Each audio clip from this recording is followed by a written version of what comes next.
അതീവ രഹസ്യമായാണ് മാങ്കൂട്ടം MLA കഴിഞ്ഞ ദിവസം ഒരു സ്വിഫ്റ്റ് കാറിൽ കയറി SITക്ക് മുന്നിൽ എത്തിയത്. തൻ്റെ ജാമ്യത്തിന് പിന്നാലെ പരിധി വിട്ടു പോകാൻ പാടില്ലാത്ത രാഹുൽ മാങ്കൂട്ടത്തിലിന് അനുകൂലമായ കോടതി വിധി ഉണ്ടാകുമ്പോഴും എണ്ണം പെരുകിയ അതിജീവിത മാർക്കറ്റ് SITയും ക്രൈംബ്രാഞ്ചുമൊക്കെ ചോദ്യങ്ങൾ ചോദിച്ചുകൊണ്ടേയിരിക്കുകയാണ്.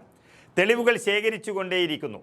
ലക്ഷ്മി പത്മ എന്ന മാധ്യമപ്രവർത്തക ബിഗ് TV എന്ന പുതിയ ചാനൽ ലോഞ്ച് ചെയ്തപ്പോൾ പറഞ്ഞത് അവൾക്കൊപ്പം എന്നാണ്. ഇത്തരം ടാഗ് ലൈനോടുകൂടി തലങ്ങും വിലങ്ങും രാഹുൽ മാങ്കൂട്ടത്തിലിനെ തകർക്കാൻ നോക്കുന്നവർക്ക് നടുവിൽ നിന്നുകൊണ്ടാണ്, കോൺഗ്രസ് പാർട്ടിക്ക് പുറത്തു നിന്നുകൊണ്ടാണ് മാങ്കൂട്ടം പല വിഷയത്തിലും കപ്പിത്താനായ പിണറായി വിജയനെ അതിരൂക്ഷമായി വിമർശിക്കുന്നത്. അടൂർ പ്രകാശിനെ സ്വർണ്ണക്കൊള്ള വിഷയത്തിൽ പോറ്റിയുമായുള്ള ഫോട്ടോയുടെ ബലത്തിൽ SIT 2.5 മണിക്കൂറോളം ചോദ്യം ചെയ്തപ്പോൾ മാങ്കൂട്ടം MLA തൻ്റെ ഫേസ്ബുക്കിൽ കുറിച്ച് ഫോട്ടോ നോക്കിയാണ് ചോദ്യം ചെയ്യലും അറസ്റ്റ് ചെയ്യതുമെങ്കിൽ അത് ആദ്യം ക്ലിഫ് ഹൗസിൽ നിന്നുമാകട്ടെ എന്ന് പറഞ്ഞു. ഇത്തരത്തിൽ രാഷ്ട്രീയത്തിൽ മുഖ്യനും മന്ത്രിപ്പടക്കുമെതിരെ സദാസമയം എന്നും മാങ്കൂട്ടം പോരിനിറങ്ങുന്നു. അവിടേക്കാണ് കഴിഞ്ഞ ദിവസം വീണ്ടും മണിക്കൂറുകൾ നീണ്ട ചോദ്യം ചെയ്യലിന് മാങ്കൂട്ടം MLAയെ ക്രൈംബ്രാഞ്ച് വിളിപ്പിച്ചത്. 9 മണിക്കൂർ ചോദ്യം ചെയ്തു എന്നാണ് പുറത്തു വരുന്ന വിവരം. എന്നാൽ അത്രയ്ക്കൊന്നുമില്ല, 4 മണിക്കൂറേ ഉള്ളൂ. ചിലർ 3 മണിക്കൂർ മാത്രമേ ചോദ്യം ചെയ്തിട്ടുള്ളൂ എന്നൊക്കെ പറയുന്നുണ്ട്. പക്ഷേ അപ്പോഴും ക്രൈംബ്രാഞ്ച് പറയുന്നത് അന്വേഷണത്തോട് രാഹുൽ സഹകരിക്കുന്നില്ല എന്നാണ്.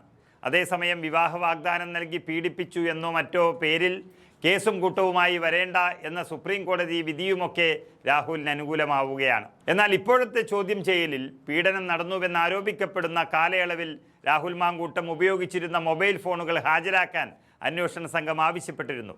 എന്നാൽ ചില ഫോണുകൾ വിറ്റുപോയി എന്നും ചിലത് നഷ്ടപ്പെട്ടു എന്നുമാണ് രാഹുലിൻ്റെ മറുപടി. ഇത് അന്വേഷണ സംഘം പൂർണ്ണമായി വിശ്വാസത്തിൽ എടുത്തിട്ടില്ല. തിരുവനന്തപുരത്തും പാലക്കാടും വച്ച് പീഡനം നടന്നുവെന്നാണ് യുവതിയുടെ പരാതി.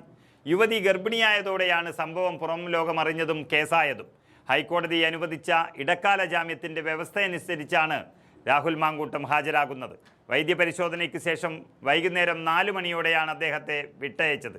ഈ മൊബൈൽ ഫോണുകളിൽ തനിക്ക് അനുകൂലമായവ ഉണ്ടെങ്കിൽ രാഷ്ട്രീയപരമായ പകപോക്കലിൻ്റെ ഭാഗമായി പിണറായി പോലീസ് അതെല്ലാം നശിപ്പിക്കുമെന്ന് ഭയം കൊണ്ടാണ് രാഹുൽ മൊബൈൽ ഫോൺ ക്രൈംബ്രാഞ്ചിന് കൈമാറാത്തതെന്നാണ് ഒരു വാദം. ഏതായാലും അതീവ രഹസ്യമായാണ് മാങ്കൂട്ടം MLA കഴിഞ്ഞ ദിവസം ക്രൈംബ്രാഞ്ച് ഓഫീസിൽ പോയത്. അതേസമയം ഷാഫി പറമ്പിലൂടെ തിരിച്ചുപിടിച്ച പാലക്കാട്ടെ CPM കോട്ട മാങ്കൂട്ടത്തിലൂടെ നിലനിർത്തിയതൊക്കെ ഇപ്പോഴത്തെ അവസ്ഥയിൽ പഴം കഥയായി മാറിയ സാഹചര്യത്തിൽ രാഹുലിൻ്റെ അസാന്നിധ്യം മണ്ഡലത്തിൽ UDFന് അത്ര നല്ലതല്ല എന്നാണ് സർവേ റിപ്പോർട്ടുകൾ പറയുന്നത്. അതുകൊണ്ട് തന്നെ VD സതീശൻ ഇറങ്ങിക്കളിക്കുന്ന കാഴ്ചയാണ് ഇപ്പോൾ കാണാൻ സാധിക്കുന്നത്. വടകരയിൽ ഷാഫി തീർത്ത തരംഗം തൻ്റെ പുതുയുഗ യാത്രയിൽ വന്ന് തിങ്ങി നിറഞ്ഞ ജനങ്ങളെ കണ്ടപ്പോൾ തന്നെ സതീശന് മനസ്സിലായതാണ്.